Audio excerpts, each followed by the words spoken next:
For every opinion or belief someone may hold, there will be another party who just as strongly oppose that idea.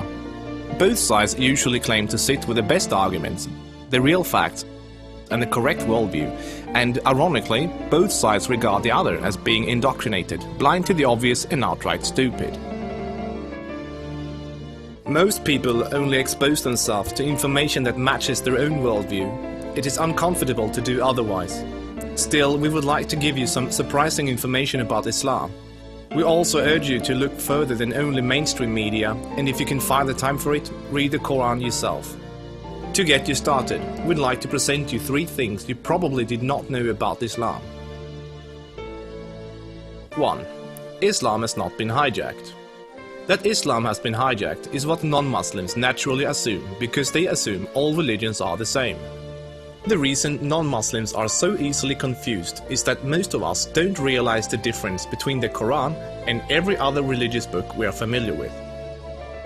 The Christian Bible is a collection of writings from various authors, written sometimes hundreds of years apart, with parables, advice and dreams, all collected together into one book. Same with the Jewish Torah. Even those of us in the West, who are neither Christians nor Jews, are still familiar enough with these religions to know this much, and therefore we assume the same is true for the Quran. But the Quran is only one book written by one man in his own lifetime. It is meant to be taken literally, and it is not full of symbolism or vague analogies. It is mostly direct commands. Of course, the Quran contains contradictory statements, just like other religious books.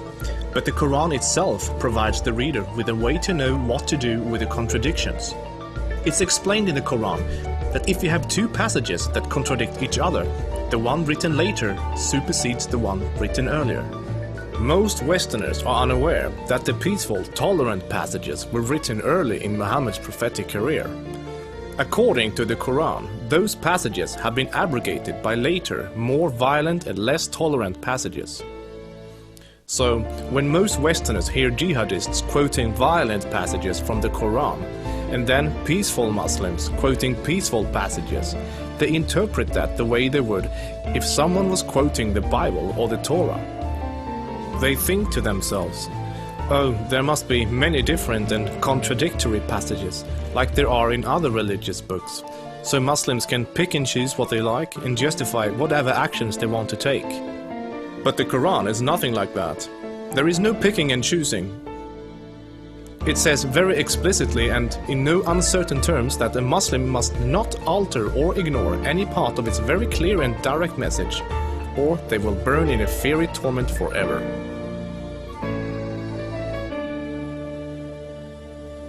2. Striving to institute worldwide Sharia law is a religious duty. Many people don't realize how politically oriented Islam is at its core. In fact, Islam is less of a religion than it is a religious ideology. It includes a mandatory and highly specific legal and political plan for the whole society, Sharia. There is no separation between the religious and the political in Islam.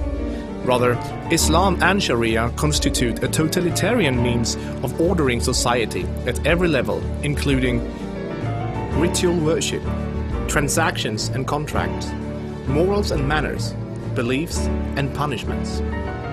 In the Quran, Allah makes it clear that man-made governments, such as a democracy, and free speech, such as criticizing the Quran, are abominations and must be eliminated. The modern expression creeping Sharia is used to describe the slow, deliberate and methodical advance of Islamic law in non-Muslim countries. Official Sharia courts already operate in the UK, handling cases ranging from divorce and financial disputes to domestic violence. Attempts to introduce Sharia in the legal system in Germany, Sweden and other European countries are ongoing.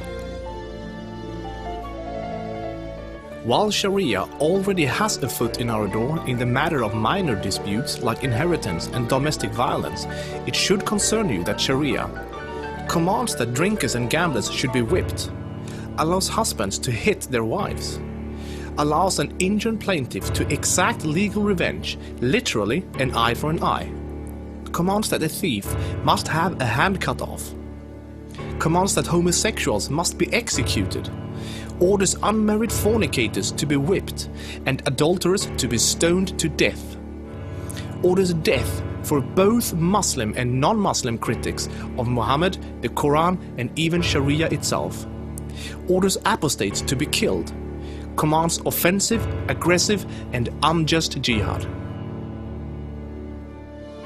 As written in the Quran, Sharia is the law of Allah. Any other form of government is a sin.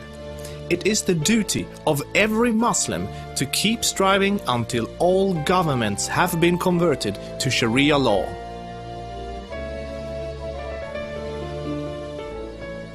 Three, Muslims are allowed to deceive non-Muslims if it helps Islam. For non-Muslims, this principle, called taqiyya, is another surprising concept of Islam. While most other religions speak highly of truthfulness, the Quran instructs Muslims to lie to non-Muslims about their beliefs and their political ambitions to protect and spread Islam. There are many examples of today's Islamic leaders saying one thing in English for the Western press and then saying something entirely different to their own followers in Arabic a few days later. Deceiving the enemy is always useful in war, and Islam is at war with a non-Islamic world until the whole world follows Sharia law. All non-Muslims living in non-Islamic states are therefore enemies. So deceiving Westerners is totally acceptable, even encouraged, if it can forward the goals of the spread of Islam. As a recent example, the Islamic American Relief Agency were seemingly raising money for orphans, but in fact giving the money to terrorists. They deceived good-hearted Western infidels into giving money to organizations that were actively killing Western infidels. Do the research yourself, this is not an isolated case. Islam as a religion of peace. Muslim organizations worldwide often declare that Islam is a religion of peace. But what does that really mean? It seems easy for a Muslim to quote a peaceful verse from the early parts of the Quran, while, by following the principle of taqiyya, neglecting to mention the fact that it has been officially abrogated by later, more violent verses. According to the Quran, the world will be at peace only when Islam and Sharia reign in every country, and never until then. This is why every Muslim can truthfully say that Islam is a religion of peace. If any of these points took you by surprise, then there is surely much more you still don't know. This subject will affect you in the near future, so take the chance to inform yourself now before it does.